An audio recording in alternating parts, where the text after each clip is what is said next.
firmo sem odprl leta 1985, začel sem sam kot SP.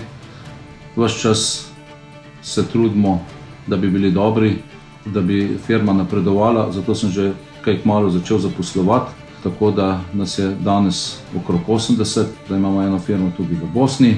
Imamo približno 80% izvoza, ostalo pa delamo za domače firme. Ukvarjamo se predvsem z obdelavo kovin. Naši največji kupci so avtomobilska in prehrambena industrija. Naše podjetje se je v program trajnostnega razvoja priključilo zaradi želje po znanju, po veščinah, ki bi nam pomagale pri uspešnem vodenju podjetja. V začetku je bil program za nas zahteven, težko smo se navadili nekega načina dela, ki je bil za nas povsem nov, vendar smo vsako delavnico posebej vzeli kot en nov izziv. V podjetju smo se za trajnostno pot odločili še v stabilnih tržnih razmerah.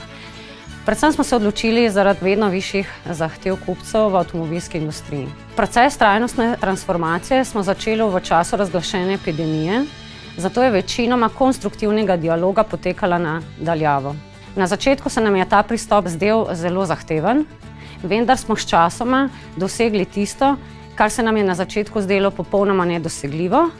Ustvarili smo neko novo vizijo, neko nov veter je zapihal v to našo sredino, med naše zaposlene, med moj ožji tim, s katerim sodelujem. Delavnica je dejansko odprla oči na širše področje, ki jih ponavadi tehniki ne vidimo.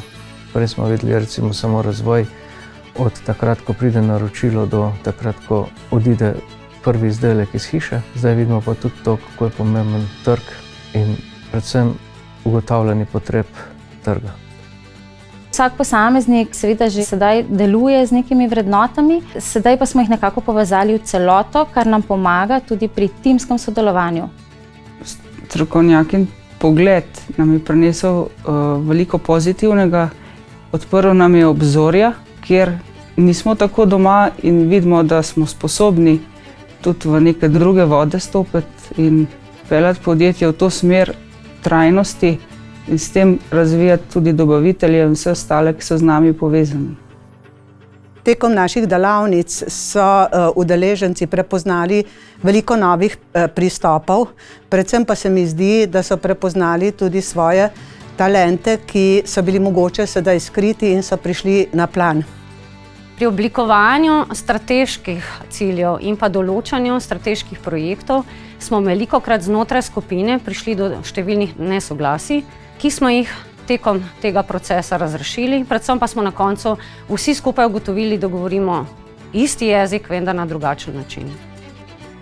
Še posebej cenim to, da se je ekipa tekom delavnic izjemno povezala in da sedaj deluje v smeri istega cilja, z usklajenimi stališči in z usklajenimi cilji in pa tudi vrednotami, ki smo jih postavili za nadaljnji trajnostni razvoj KGL-ja.